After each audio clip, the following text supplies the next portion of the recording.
Hello नमस्कार good morning सर्वांना। कसे आहात सर्वजण? मस्त आहात ना? मस्तच राहा। मी राधिका स्वागत करते आपल्या सर्वांचं पुन्हा एकदा एका नवीन व्हिडिओमध्ये। तर सकाळी सकाळी सगळं काम लवकर आवरलं, देवपूजा वगैरे करून झाली आणि माझं काम चालू होतं उद्याच्या नाश्त्याची तयारी करायची। तर उद्याच्या नाश्त्यामध्ये बनवायचे होते आप्पे। सगळ्या डाळी मिक्स करून मी भिजत घातलेल्या होत्या। तर व्हिडिओमध्ये तुम्हाला दिसेल मी कोणकोणत्या डाळी घातलेत। तर सगळ्या डाळी मी काल भिजवून ठेवलेल्या होत्या आणि आज सकाळी सगळं काम वगैरे आवरलं, म्हणजे स्वयंपाक झालेला नव्हता। तर त्याच्या अगोदर म्हणलं हे बारीक करून ठेवायचं। आवाज तुम्हाला थोडासा वेगळा येत असेल कारण सर्दी झालेली होती, त्याच्यामुळे आवाज थोडासा वेगळा येतोय आणि थोडीशी थंडी पण आहे त्याच्यामुळे, आणि गावाकडचं इकडचं वातावरण थोडंसं वेगळं, त्याच्यामुळे आल्या आल्या सगळ्यांना सर्दी झालेलं होतं। तर इथे बघू शकता तुम्ही मी अख्खा मसूरची डाळ होती पण माझ्या लक्षातच नव्हतं। त्याच्यानंतर तांदूळ, तुरीची डाळ आणि काय म्हणतो आपण हरभऱ्याची डाळ मी भिजत घातलेली होती। तर ते सगळं बारीक करून ठेवलं आणि नंतर थोडंसं TV बघत बसलेलं होतं आणि श्री आणि उर्वी दोघं पण खेळत होते।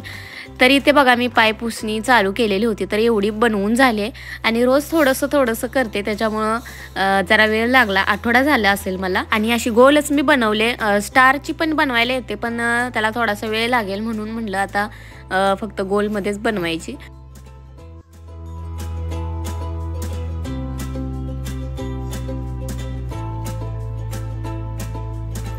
तर संध्याकाळची वेळ होती, देवाला दिवा अगरबत्ती केली आणि आता बनवायचा होता स्वयंपाक। त्याच्या अगोदर चहा वगैरे करून पिलो, चहा बिस्किट खाल्लं आणि म्हणलं आता स्वयंपाक बनवायचा। आणि स्वयंपाकाला पण थोडंसं लवकरच सुरुवात करते कारण नंतर पण खूप वेळ होतोय, त्याच्यामुळं थोडंसं लवकरच बनवायला सुरुवात करते। तर मॅगी खायची होती, थोडीशी भूक लागलेली होती आणि जेवायला पण संध्याकाळी वेळ होतो, 10-10:30 वाजते जेवायला। त्याच्या अगोदर म्हणलं थोडीशी भूक लागलेली होती म्हणून म्हणलं मॅगी बनवायची।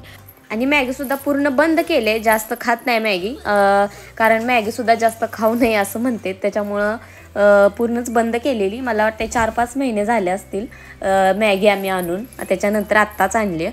तर मॅगी बनवलेली होती, एका साईडला भाजीसुद्धा बनवले, भात बनवून झालेला होता आणि सगळं बनवलेलं एका साईडला किचनवरती ठेवलेलं आहे, तुम्ही बघितलं असेल। आणि काजू आणि बदामाचा डबा दोघांनी खेळायला घेतलेला होता, काय माहिती उर्वीला त्याच्यासोबतच खेळायला जास्त आवडतं।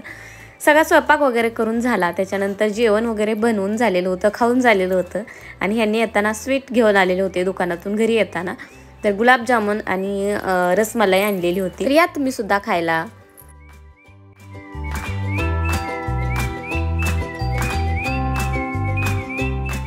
तर दुसऱ्या दिवशी सकाळी काल जी डाळ बारीक करून ठेवलेली होती आप्पे बनवण्यासाठी, तर ते पीठ छान असं फुगलेलं होतं, तुम्ही बघू शकता। आणि थंडी असल्यामुळं मी पूर्ण एक दिवस असं आंबट ठेवलेलं होतं, कारण थंडीचं जास्त आंबत नाही आहे पीठ, गरमी असली की जास्त आंबतं पीठ, त्याच्यामुळं। तर इथे मी चटणी बनवून घेतली अगोदर। तर चटणी मी शेंगदाण्याची बनवली, शेंगदाणे, त्याच्यानंतर फुटाणे, त्याच्यामध्ये थोडीशी मिरची कोथिंबीर घातलेली आणि त्याच्यानंतर वरून तडका दिलेला। तर चटणी बनवून घेतली आणि आता मस्त गरम गरम आप्पे बनवायला घेतलेत मी। तर चला आता मी गरम गरम आप्पे बनवून घेते आणि सगळ्यांच्या आंघोळ्या वगैरे सुद्धा झालेल्या होत्या आणि श्रीला स्कूलला पाठवायला जायला लागतं, म्हणजे 10चं टायमिंग आहे त्याचं, तोपर्यंत सगळं आवरायला लागते, म्हणजे नाश्ता वगैरे तरी।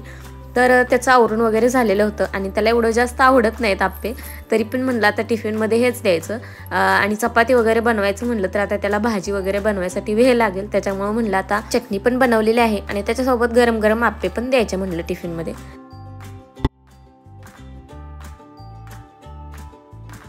आणि आता आप्पे बनवलेत नाश्त्यामध्ये आणि पुढचा प्लॅन माझा दुपारचा डाळ खिचडी बनवायची, कारण आप्याचं आणि पीठ पण थोडंसं शिल्लक राहते, त्याच्यामुळं दुपारी काय नाही म्हणलं आता संध्याकाळी किंवा उद्या सकाळीच नाश्त्यामध्ये आप्पे बनवायचे आणि दुपारच्या जेवणामध्ये डाळ खिचडी बनवायची आणि तेवढाच चपात्या बनवायचा ताप पण वाचतोय।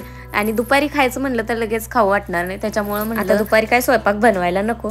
तर चला आता आप्पे बनवायला मी घातलेले आहेत पॅनमध्ये।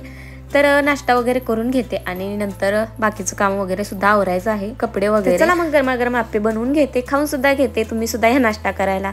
तर आजच्या व्हिडिओमध्ये बस एवढंच असणार आहे। व्हिडिओ कसा वाटला तुम्हाला नक्की कमेंट करून सांगा। भेटूया पुढच्या व्हिडिओमध्ये, तोपर्यंत सर्वांना बाय बाय, टेक केअर आणि व्हिडिओ पाहिल्याबद्दल थँक्यू।